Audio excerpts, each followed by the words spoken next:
Hello again. We will be continuing on with experiment 3.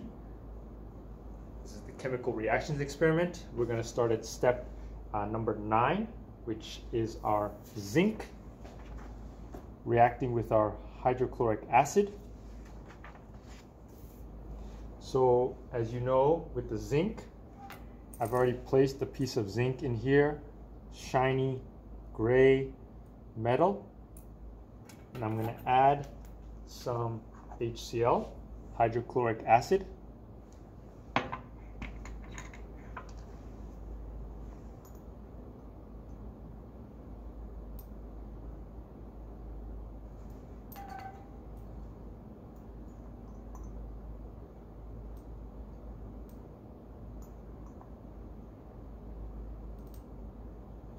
And I'll show you in a second, but there's some bubbling forming, which means the formation of a gas. You can see bubbles coming up. So that's our observation when we added the zinc and the HCl together.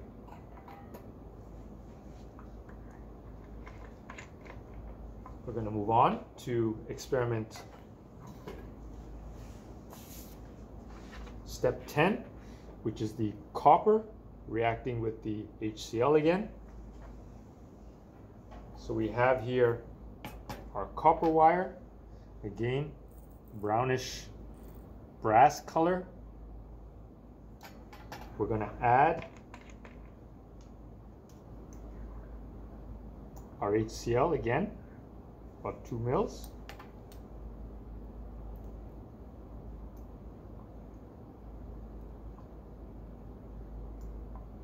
And it's not as obvious, but I do see some bubbles forming on the copper.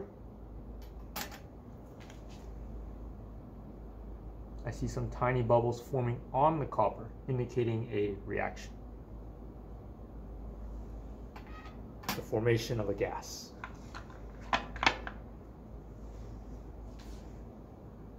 The next one, we are going to have hydrogen peroxide. We are going to add, well, it's supposed to react with the air, but as well, we're going to add a pinch of magnesium oxide to speed up the reaction. So I've already added, the manganese, not magnesium, manganese dioxide. So this acts as a catalyst to speed up the chemical reaction. So now I'm going to add the hydrogen peroxide now, 3%.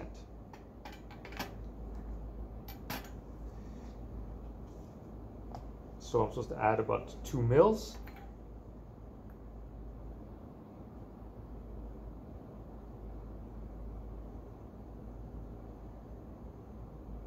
So right away, I can hear fizzing going on. I can hear bubbles forming. I can see bubbles forming.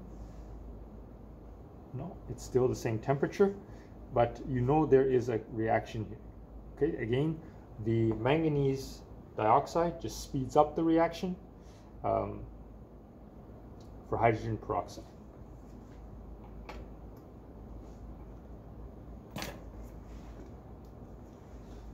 We'll move on to experiment 12, step 12, which is our copper sulfate reacting with water.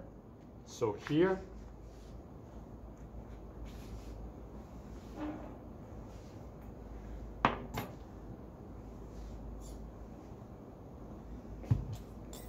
we have our copper sulfate, copper 2 sulfate, solid powder, white. So I've already placed it into our test tube. I'm going to add a little bit of water.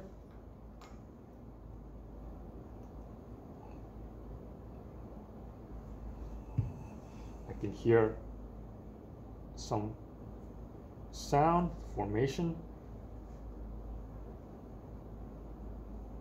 It's very warm as well. So you can see that it's a very exothermic reaction. Okay, so again, it's very warm now. The color has changed to a bluish color, and I'll let you guys write out the chemical reaction for that.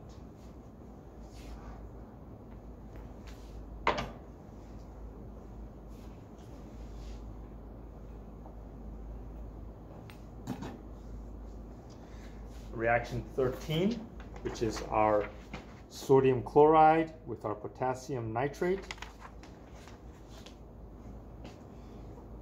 Here, I'm going to add the sodium chloride, about 2 mils, so about 40 drops.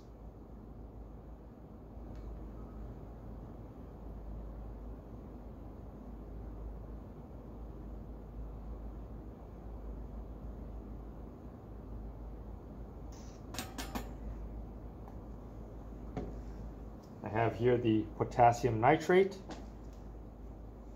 again about 2 mils.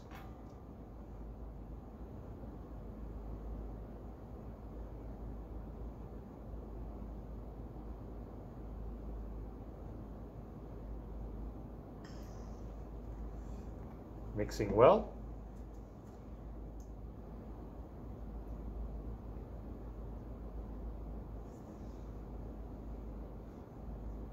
It's not warming up. Still a clear solution. Okay, so I'll leave it at that. So observation wise, I don't see any changes, but you'll have to look up your solubility tables to see what happens when these two compounds mix together between NaCl and KNO3.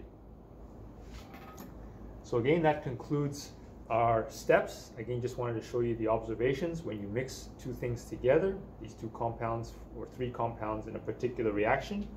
Your job is to balance out the chemical reactions, to write the products, and again, your instructor will tell you the introduction and what he or she wants in the discussion. Thank you.